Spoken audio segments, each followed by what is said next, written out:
కలిపురుషుడి యొక్క లక్ష్యం ఎప్పుడు ఎవరై ఉంటారు? ఎవరు ఎక్కువగా శాస్త్రాన్ని పట్టుకుని జీవించాలన్న తాపత్రయంతో ఉంటాడో వాణ్ణి పడగొట్టడం మీదే కలిపురుషుడి యొక్క ధ్యేయం ఉంటుంది. అలాంటివాడు పడిపోయాడు అనుకోండి, ఎలా పడిపోతాడో తెలుసా? ఇక మామూలుగా పడడం. ఎందుకంటే రెండో మెట్టు మీద ఉన్నవాడు పడిపోయాడు అనుకోండి, మహా అయితే కాళ్ళు ఎప్పెడుతుంది. నూరో మెట్టు మీద ఉన్నవాడు పడిపోయాడు అనుకోండి, ఒకటో మెట్టు దాకా దొల్లుకుంటూ వచ్చేస్తే ఖచ్చితంగా కాళ్ళు చేతులు విరిగిపోతాయి.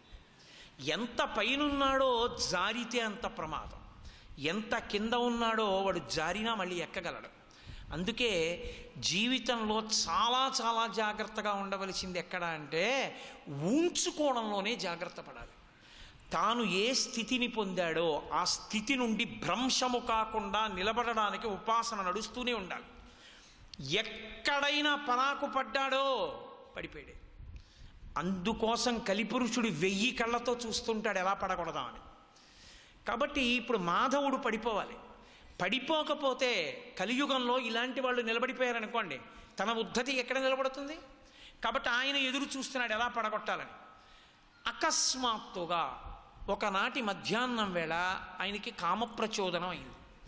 భార్య దగ్గరికి వెళ్ళి, నేను నీతో శరీర సౌఖ్యాన్ని కోరుకుంటున్నాను అన్నాడు.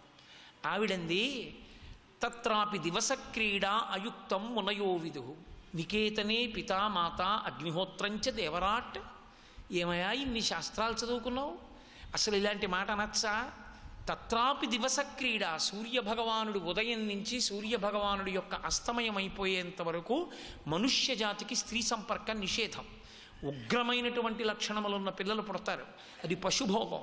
సూర్యాస్తమయం తర్వాతనే భోగకాలం. కాబట్టి నువ్వు అడగచ్చా మధ్యాహ్నం వేళ ఇటువంటి మాటలు? తప్పు కదా. పైగా నికేతనే పితామాత, ఇంట్లో దేవతాస్వరూపాలు అమ్మా నాన్నగారు ఉన్నారు, అత్తగారు మామగారు, అగ్నిహోత్రంచ అగ్నిహోత్రుడున్నాడు, దేవరాట్ ఈశ్వరుడున్నాడు. నాలాంటి వాడికైతే అలా అనుకోను. పూజామందిరంలో ఉన్నటువంటి ఈశ్వరుడు నేను అగరత్తులు తిప్పడానికి ఈశ్వరుడు. ఈశ్వరుడు ఉన్నాడు అన్నది నిజమైతే ఈశ్వరుడున్నాడన్న భావన కూడా అంత సత్యంగానూ ఉండాలి. ఒకప్పుడు కాకినాడ పట్టణంలో నాకు బాగా సన్నిహితుడైన వ్యక్తి, నేను అలా వెడుతుంటే కనపడి, ఏం లేదు గురువుగారు, నన్ను బావగారని కూడా అంటుంటాడు అప్పుడప్పుడు, మంచి సఖ్యం ఉన్నవాడు. బట్టలు కొంటున్నాను పండక్కి రండి అన్నాడు. నేను వెళ్ళాను అలా బట్టల కొట్లో. ఆయన ఓ పంచెల చాపు చీర కొన్నాడు. నేను తెల్లబోయాను. ఈ పంచెల చాపు చీర ఎవరికి అన్నాడు. అంటే ఇంట్లో ఈశ్వరుడు ఉన్నాడు, అమ్మ ఉంది కదండి, పార్వతీ పరమేశ్వరులకు ముందు పెద్దవాళ్ళు కదా, వాళ్ళకి బట్టలు కొని నేను కొనుక్కుంటానన్నాడు. నేను తెల్లబోయాను. నేను ఇప్పుడు అలా కొనలేదు, నేను యథార్థంగా చెప్తున్నాను. నేను పండగకి అని పార్వతీ పరమేశ్వరులకు బట్టలు కొని తర్వాత నాకు బట్టలు కొనుక్కున్నది లేదు. ఆ తర్వాత నుంచే నేను అలా కొనుక్కోవడం నేర్చుకున్నాను. అంటే అతనికి ఉన్నాడు, పార్వతీ పరమేశ్వరులు ఇంట్లో ఉన్నారని నమ్మాడు. ఎవరు నమ్మాడో వాడికి ఉన్నాడు.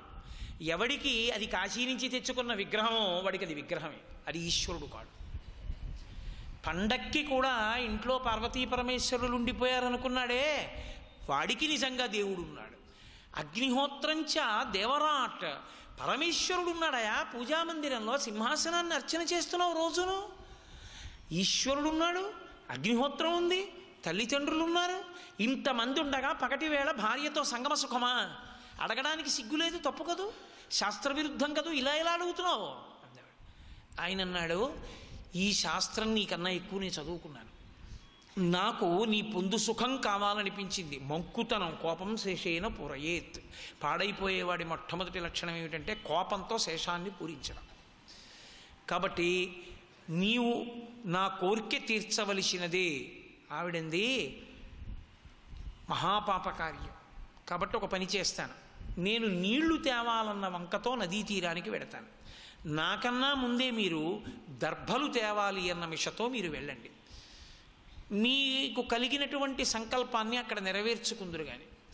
సరే, ఆయన ముందు వెళ్ళిపోయి ఒక చెట్ల గుబురు ఎందు నించున్నాడు. ఈ తల్లి బిందె పట్టుకుని వస్తోంది. అకస్మాత్తుగా ఈయన దృష్టి ఒకసారి కలిపురుషుడి యొక్క ఉద్ధతితో కూడిన దృష్టి ప్రసారం జరగాలే కానీ ఎక్కడి నుంచి ఎక్కడికి పడిపోతాడో మీరు చెప్పలేరు. ఇక నాచుతో కూడిన పై మెట్టు మీద కాలేసి జారిపోయిన వాడు నేను 57వ మెట్టు మీద ఆగుతానంటే ఇక తన చేతిలో లేదు. ఎంత కిందో అక్కడ వరకు పడిపోవలసిందే. అందుకే నమస్కారం చేసేటప్పుడు ప్రణిపాతము అని పడతారు. ప్రణిపాతము అంటే నేల మీద స్వర్ణదండం పడిపోయినట్టుగా పడిపోతారు. ఎందుకు పడిపోతారో తెలుసా? నిలబడిన వారు మీరు. ఎంత కింద పడాలో, ఇంకా కింద పడ్డానికి ఇంకొక అవకాశం లేదో అంత కింద పడిపోయిన వాడిని నేను నిజాయితీగా ఒప్పుకుని పడిపోయాను. నిలబడిన వారు మీరు కాబట్టి పైకెత్తవలసిన కర్తవ్యం మీది. ఎవడు నిలబడి ఆ నమస్కారం పుచ్చుకున్నాడో వాడు వంగి భుజములు పట్టుకుని పైకెత్తాలి. అంటే నిన్ను ఎత్తే పూచి నాది అని పైకెత్తుకోవాలి. అందుకే ఎవడు నమస్కారం చేశాడో వాడు ధన్యుడు, ఎవడు పుచ్చుకున్నాడో వాడికి కర్తవ్యం ఉంటుంది. వాడు ఈశ్వరుణ్ణి ప్రార్థించాలి, ఈయన్ని అనుగ్రహించండి అని. కాబట్టి ఇప్పుడు ఒకసారి పడిపోవడం మొదలైపోయింది. కలిపురుషుని యొక్క ఉద్ధతి, అందులో కలియుగం అలా ఇలా ఉంటుందా? ఇహ అతని దృష్టి అకస్మాత్తుగా కామాతురాణం నభయం నలజ్జ, దూరంగా ఓ చెట్టు కింద తెల్లటి చీర కట్టుకుని నల్లటి బొగ్గులో ఉన్నటువంటి ఒక స్త్రీ మీదకి వెళ్ళింది. ఆమె చెట్టుకి ఒక కాలు తాటించి ఒక కాలుతో నేల మీద గీస్తోంది. ఆయన దృష్టి ఆవిడ మీదకి వెళ్ళడం చేత ఏమో అన్నాను కానీ నిజమే నువ్వు చెప్పింది, దోషభూయిష్టం కదూ పగటి వేళ, తప్పు, ఇంటికి వెళ్ళిపోన్నాడు. ఆమె దూరంగా ఇంటికి వెళ్ళిపోయింది అన్న విషయాన్ని నిర్ధారించుకుని ఈమె దగ్గరికి వెళ్ళాడు. ఈమె హడిలిపోయింది. అది విచిత్రం, అది కలియుగం అంటే. హడిలిపోయి కుంతల అంటే తల్లిదండ్రులు పెట్టిన పేరు కాదు అని రాశారు పురాణంలో. ఆమె ముంగురులు నుదుటి మీద పడతాయి కాబట్టి ఆమెకి కుంతల అని పేరు. ఆమె అంది, ఏమయ్యా బ్రాహ్మణుడివి, అంత తమకంతో చూస్తున్నావు, నువ్వు కాని నా ఎందు కామ ప్రచోదనం కలిగిందా? నేనెవరో తెలుసా? అత్యంత నీచాతి నీచమైన జీవితాన్ని గడుపుతాను. ఈ కాళ్ళు కాయలు కాసాయి. ఏ కారణానికో తెలుసా? ఎప్పుడూ జారగృహానికి తిరుగుతూ ఉంటాను. ఈ చేతులతో ఎన్ని ఆవులు చంపేశానో తెలుసా? కత్తి పట్టి ఎన్ని గోవులో వధించాను. గోవుల తోలు తీసి మాంసాన్ని వండుకుని తిన్నాను. నిరంతర సురాపానం చేస్తాను. దాని చేత నా కడుపు నిండా గోమాంసము కళ్ళుతో నిండిపోయి ఈ సప్తధాతువులు ఏర్పడ్డాయి. నీవు అత్యంత పవిత్రమైన వైదిక సంస్కారములు పొందినవాడివి. చౌలము నుండి, అన్నప్రాశన నుండి, నామకరణము నుండి, ఉపనయనము నుండి, వేదాభ్యాసము నుండి అన్ని సంస్కారములు పొంది వివాహమైన వాడివి. ధర్మపత్ని యందు మనసు ఉండవలసిన వాడివి. బ్రాహ్మణుడివి. సమాజానికి మార్గదర్శకంగా నిలబడవలసిన వాడివి. చదువుకున్న శాస్త్రాన్ని అమలు చేయవలసిన వాడివి. నువ్వు ఇంత నీచమైన పనికి ఒడుగెడతావా? నీకు సిగ్గుగా లేదు? పైగా పరస్త్రీ సంగదోషేణ బహవో మరణంగతాహ, గతంలో పరస్త్రీలను కాంక్షించినటువంటి వాళ్ళు ఎందరో మృత్యువునకు వశమయ్యారు. నీవు కూడా ఆ దారిలో వెడదామనుకున్నావా? ఏమి, తొలగిపో అన్నాడు. ఆయన అన్నాడు, పిచ్చిదానా, నీకంతే తెలుసు. నేను ఒక మాట చెప్తాను విను. లవణోదకేన జాతాని నా రత్నాని వివిధానిచ. ఉప్పు సముద్రపు నీళ్లలో రత్నాలు పుడతాయి. ఉప్పు సముద్రపు నీళ్లలో పుట్టాయని దొరికిన రత్నాన్ని విధిలో పారేస్తారా? ఉప్పు సముద్రంలో పుట్టిన రత్నం రత్నమే. అందుకే పోతన గారు ఒక మాట అంటారు, జ్ఞాన కలునిలోని శారదయువోలే. తెలియనివాడు కానీ పాడైపోయాడు అనుకోండి, మీరు మాట్లాడి చెప్పచ్చు. తెలుసున్నవాడు అన్ని శాస్త్రములు చదువుకుని విశేష ప్రజ్ఞ ఉన్నవాడు కానీ పాడయ్యాడా, వాడంత ప్రమాదకరమైన వ్యక్తి సమాజంలో వేరొకడు ఉండడు. ఎందుకని అంటే మీరు వాడికి నచ్చ చెప్పలేరు. వాడు శాస్త్రాన్ని తిప్పేస్తాడు ఎలా కావాలంటే అలా. వాడికి సరస్వతీ కటాక్షం ఉంది. వాడు ఎలా పాడయ్యాడో పాడైందే ఖచ్చితమని సమర్థిస్తాడు. శారద కలునిలోకి ప్రవేశించిందా, అత్యంత ప్రమాదకరం. అందుకే శంకరాచార్యులు వారు అవితార పరిసమాప్తి చేస్తూ చెప్తారు, ఎప్పుడూ గుర్తుపెట్టుకోవలసింది ఏమిటో తెలుసా? వేదో నిత్యమధీయతాం తదుదితం కర్మస్వనుష్ఠీయతాం అంటూ ఆయన ఒక మాట చెప్తారు. ఎప్పుడూ కూడా దుస్తర్కాస్తు విరంయతాం, నీకు మాట్లాడగలిగిన శక్తి ఉంది కదా అని శాస్త్రమునకు వ్యతిరేకమైన మాటని సమర్థిస్తూ మాట్లాడే ప్రయత్నము చెయ్యవద్దు, శాస్త్రమును మాత్రమే సమర్థించి మాట్లాడు అని చెప్తారు. కాబట్టి ఇప్పుడు శాస్త్రాన్ని తిప్పి మాట్లాడడం మొదలుపెట్టాడు. ఉప్పు సముద్రంలో దొరికితే రత్నం రత్నం కాదా, నువ్వు ఎక్కడ పుడితే ఎవరికి కావాలి, ఎలా పెరిగితే ఎవరికి కావాలి, ఇటువంటి దానివైతే ఎవరికి కావాలి, నువ్వు రత్నానివి నా దృష్టిలో, కాబట్టి నీకన్నా గొప్పది నాకెక్కడ దొరుకుతుంది, కాబట్టి నిన్నే నీ పొందుతానన్నాడు. ఆవిడంది ఇప్పటికైనా మారతాడేమోనని త్వజయజ్ఞోపవీతంతే ముండయిత్వా శిరస్తథ అబ్రాహ్మణ్యముపాగమ్య భక్షగోమాంసముత్తమం.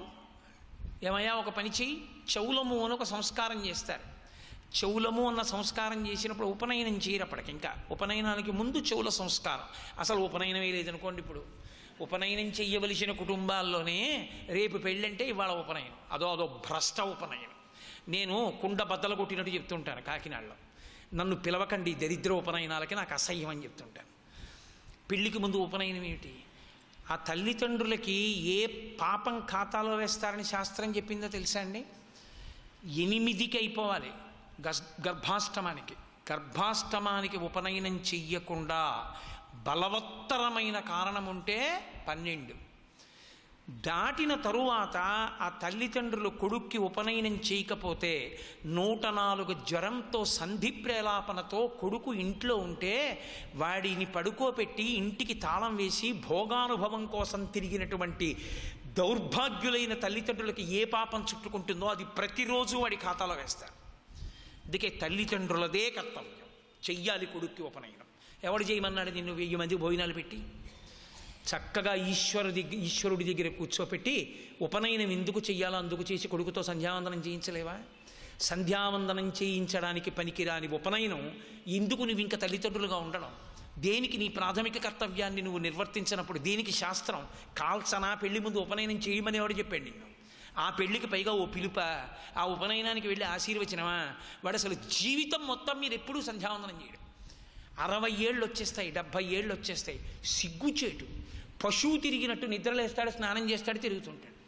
వాడికి అర్ఘ్యం ఇవ్వడం రాదు, గాయత్రి రాదు, వాడికి సంధ్యావందనం చేయడం రాదు. ఎందుకు ఆ జన్మ? ఇంకా ఆ విషయంలో నా ఆవేశం అంతే. నేను దానికి ఏమి క్షమార్పణ కోరను. అలా ఉండడానికి వీల్లేదు, అలా ఉండడాన్ని నేను సహించలేదు. కాబట్టి ఆ చౌలము అని సంస్కారం చేస్తారు, ఉపనయనం చేయడానికి ముందరే చేస్తారు. చౌలము అంటే శిఖ. ఈ జుత్తు కన్నా ఇక్కడ బ్రహ్మస్థానమునందుండే జుత్తు పొడుగ్గా ఉంచుతారు. శిఖ బ్రహ్మస్థానమును కప్పి ఉంచుతుంది, అది తేజస్సు నిలబడడానికి హేతువు. అదే జ్ఞాపక శక్తికంతటికీ కారణమై ఉంటుంది. అందుకే పాపట ఆడవారికే కానీ పురుషులకు లేదు యథార్థానికి. ఇది దాటి వెళ్ళకూడదు. ఇక్కడి వరకే తీస్తే సీమంతోన్నయనము అంటారు. సీమంతోన్నయనము అంటే గర్భరక్ష కడతాడు భర్త. ఉగ్రభూతములు శిశువుని చెనకకుండా ఉండడానికి అడవి పంది ముళ్ళు తీసుకొచ్చి గణపతి హోమం చేసి ఇష్టదేవత ప్రార్థన చేసి ఆ అడవి పంది ముళ్ళుతో పాపట తీస్తాడు. బ్రహ్మస్థానం వరకు మాత్రమే తీయాలి, ఇది దాటి వెళ్ళకూడదు. ఇక్కడ వరకు తీసి జుత్తు అటు ఇటు సర్ది జట వేస్తాడు. పేరంటాళ్ళు ఉండగా జట వేసి కడుపుకి మేడియాకుల దండ కడతాడు, రక్ష కింద తోరణాన్ని.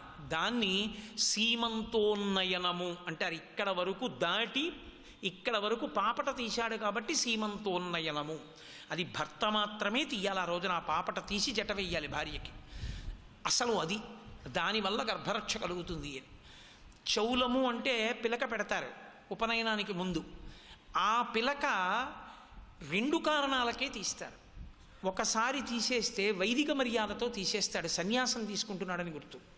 శిఖాన్ని తీసేశాడు అంటే ఇక ఏ కర్మ చెయ్యడు, అగ్ని సంబంధమైన కర్మలేవీ చెయ్యడు, ఏవీ అగ్ని సంబంధంగా చెయ్యడు. కాబట్టి అతని శరీరం పడిపోయాక కూడా శరీరానికి అగ్ని సంస్కారం చేయకుండా భూమిలో పెట్టి పైన శివలింగం పెడితే అధిష్టానం, తులసి కోట పెడితే బృందావనం.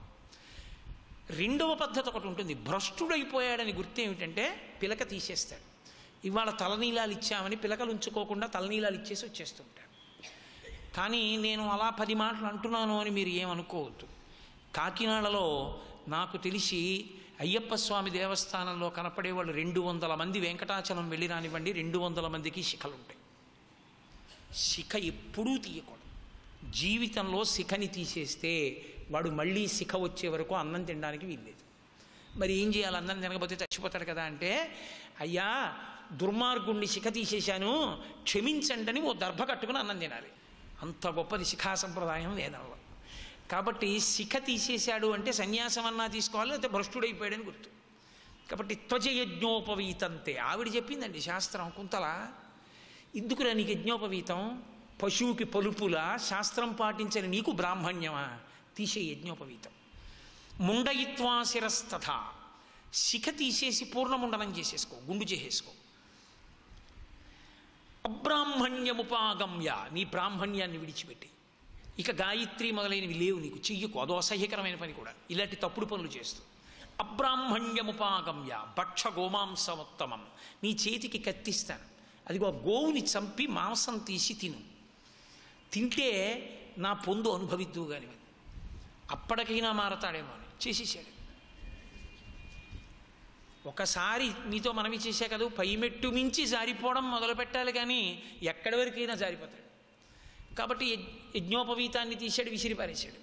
శిఖ తీసేశాడు, పూర్ణముండనం చేసేసుకున్నాడు, గోవుని చంపేశాడు, గోమాంసం తినేశాడు, కళ్ళు తాగేశాడు, సర్వభ్రష్టుడైపోయాడు. అయిపోయి కుంతలతో తిరుగుతున్నాడు, ఇంటికి వెళ్ళడం కూడా మానేశాడు. ఇప్పటి వరకు ఆ కుటుంబం ఎలా ఉందో ఆ కుటుంబం అంత బాధాపరితప్త హృదయంలోకి వెళ్ళిపోయింది. కాలం ఒకలా ఉంటుందా? కాలం అలా నడిచి వెళ్ళిపోతూనే ఉంటుంది. ప్రత్యాయంతిగతా పునర్న దివసా కాలో జగద్భక్షక లక్ష్మీస్తో యతరంగభంగ చపలా విద్యుచ్చలం జీవితం తస్మాన్ మాం శరణాగతిం కరుణయా త్వం రక్ష రక్షాధునా అంటారు శంకర భగవత్పాదులు. 12 సంవత్సరముల కాలం గడిచిపోయింది. కృష్ణవేణి నదీ తీరంలో ఈమెతో భోగములను అనుభవిస్తున్నాడు. అకస్మాత్తుగా ఆవిడ శరీరాన్ని విడిచిపెట్టేసింది. ఈవిడ చచ్చిపోగానే ఆయనకి వైరాగ్యం వచ్చింది. వైరాగ్యం అంటే ఆ కుంతలలేని జీవితాన్ని నడపలేకపోయాడు. నడపలేక పిచ్చివాడై స్నానాదులు కూడా విడిచిపెట్టేసి ఎటు వెడుతున్నాడో తెలియదు, కాళ్ళు ఎటు వెడుతున్నాయో అటు నడుస్తూ వెళ్ళిపోతున్నాడు. ఉత్తర దేశం నుంచి దక్షిణ దేశానికి తీర్థయాత్ర వస్తోంది ఒక రాజుల బృందం. వాళ్ళ ఒంటెలు, ఏనుగులు, గుర్రాలు, సైనికులు అందరితో కలిసి వస్తున్నారు. వాళ్ళందరితో కలిసి ఈయన కూడా దక్షిణ దిక్కుగా యాత్రకి వాళ్ళతో పాటుగా నడుస్తూ వెడుతున్నాడు. అభక్షభక్షణం లోభ అగమ్య గమనం తథా, వెళ్ళకూడని చోటుకి వెడుతూ ఉంటారు, తినకూడనివి తింటుంటారు. వాళ్ళు తినగా విడిచిపెట్టినవి ఈయన తినేస్తున్నాడు. వాళ్ళు వెళ్ళి వెళ్ళి వెళ్ళి వెళ్ళి వెంకటాచల క్షేత్రానికి కింద ఉన్నటువంటి కపిలతీర్థానికి వెళ్ళారు. కపిలతీర్థానికి ఒక దివ్యమైనటువంటి మహాత్మ్యం ఉంది. పితృకార్యం చెయ్యడం మానేసినటువంటి దోషం కట్టి కుడిపేస్తుంది. అసలు అంతకన్నా అన్యాయమైన మాట లోకంలో లేదు. పితృకార్యం చేయకపోవడం ఏమిటి? అంతకన్నా అన్యాయం ఉందా?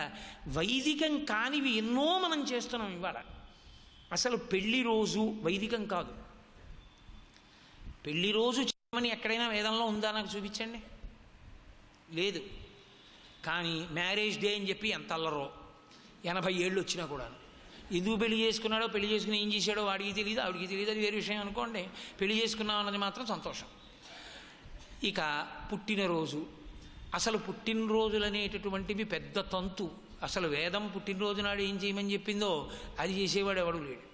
పుట్టినరోజు వచ్చింది అంటే పుట్టినరోజు నాడు ఉదయం అరిచెయ్యి నిండిపోయేటట్టుగా చెయ్యి ఇలా పట్టి నల్ల నువ్వులు వేసుకుని ఆవు పాలు పోసుకొని బెల్లం ముక్క వేసుకుని 3 మార్లు లోపలికి పుచ్చుకోవాలి. అలా ఎవరు పుచ్చుకుంటాడో వాడు ఆ సంవత్సరంలో వచ్చే అపమృత్యువు నుండి గట్టెక్కుతాడు. శనీశ్వరునికి అధిదేవత. ఈ ప్రీతిపాత్ర నల్ల నువ్వులు హృదయ గ్రంథి మీద అధికారం ఆయనకు ఉంటుంది కాబట్టి హృదయం యొక్క స్పందన ఆగిపోకుండా వచ్చే ఏడాది వరకు కూడా బతికుంటాడు. అందుకని 3 కలిపి పుచ్చుకొని సప్తైతే చిరజీవన 7 చిరంజీవులైనటువంటి వాళ్ళ పేర్లని తూర్పు ముఖంగా తిరిగి సూర్యుడి వంక చూస్తూ చెప్పాలి. చెప్పి ఆ రోజంతా బ్రహ్మచర్యాన్ని పాటించాలి. పెద్దలైన వారికి నమస్కారం చేసి ఆశీర్వచనం పుచ్చుకోవాలి. గోవుకి గ్రాసం పెట్టాలి ఆ రోజున. అది పుట్టినరోజు చేసుకోవలసిన విధానం. ఇవన్నీ మానేసి కొవ్వొత్తులు వెలిగించుకోవడం, బుడగలు కట్టించుకోవడం, సూదులతో గుచ్చుకోవడం, ఇప్పుడు అర్థం. అసలు ఏవేవి చెయ్యకూడదో అవన్నీ చేస్తారు, ఏవి చెయ్యాలో అందులో ఒక్కటి చెయ్యరు. అసలు అంతకన్నా పెద్ద తమాషా ఏమిటంటే ఇంకా గట్టిగా అడిగితే అవన్నీ చెయ్యాలా అండి అని అడుగుతారు. కాబట్టి ఏది ఎలా చేయాలో అలా చేస్తేనే అందం. పితృకార్యం చెయ్యండి అని చెప్పడం ఏమిటి అసలు? అంతకన్నా దారుణమైన విషయం లోకంలో ఇంకోటి ఉంటుందండి. అసలు అస్తిత్వము అని ఒక మాట, నేనున్నాను అంటే గుర్తేమిటి? మహానుభావులు మా తల్లిదండ్రులు నాకు ఈ శరీరాన్ని ఇవ్వబట్టి కదా. పుట్టగానే మా అమ్మ నన్ను ఏడుస్తున్నా కూడా ఒక్క గంట పట్టించుకోకపోతే ఎప్పుడో బ్రహ్మాండంలో కలిసిపోయేది ఈ శరీరం. ఎన్ని మాటలు నా తల్లి నా గురించి ఉపవాసాలు చేసిందో, ఎన్ని మాటలు ఒళ్ళో పడుకోబెట్టుకుందో, ఎన్ని మాటలు వెంకటాచలం దర్శనానికి వెడుతూ చుట్టూ మగవాళ్ళు ఉన్నా కూడా నేను ఏడిస్తే స్తన్యం ఇచ్చి పాలు పట్టి నన్ను పెంచి పెద్ద చేసిందో, నాకు గోరుముద్దలు పెట్టిందో, నాకు ఒళ్ళు వేడెక్కితే నా కోసం దేవాలయాలకి ప్రదక్షిణం చేసి ఉపవాసం చేసిందో, నా తండ్రి ఎన్ని భోగాలు పరిత్యజించి డబ్బు దాచి నన్ను ఇంత వాణ్ణి చేశారో, ఆయన చేసిన ఏ పుణ్యం ఇవాళ నన్ను ఇలా కూర్చోబెట్టి 4 మంచి మాటలు మాట్లాడిస్తోందో, ఏ మహానుభావుడి పేరు చెప్పుకుని నేను ఈ లోకంలో అన్నం తిని బతుకుతున్నానో, అటువంటి తల్లిదండ్రులు శరీరం విడిచిపెట్టిన రోజు గుర్తు పెట్టుకుని తద్దినం పెట్టని కృతజ్ఞుడమైన నీతోనే స్నేహం చేయనా? నిన్ను నేను నమ్మనా? శరీరం ఇచ్చిన తల్లిదండ్రులే నువ్వు గుర్తుపెట్టుకోలేదే, నిన్ను నేను ఏ రకమైన బంధుత్వంతో పిలవాలి? నీతో నేనేమని స్నేహం చెయ్యాలి? ఏ కారణానికి నీకు నాతో అనుబంధం ఉందని నేను మాట్లాడవలసి ఉంటుంది? నీ అంత కృతజ్ఞుడు ఇంకొకడు లేడు. నీతో సంబంధం నాకు అనవసరం. ఇంటి నిండా పటాలా, అమ్మా నాన్న ఫోటో లేదా, అలోమని ఏడవరు. నువ్వు చూపించిన విద్య నీ తల్లిదండ్రుల వరకు అనుకోకు, నీ కొడుకు చూస్తున్నాడు. సర్వం శ్రీ ఉమామహేశ్వర పరబ్రహ్మార్పణమస్తు.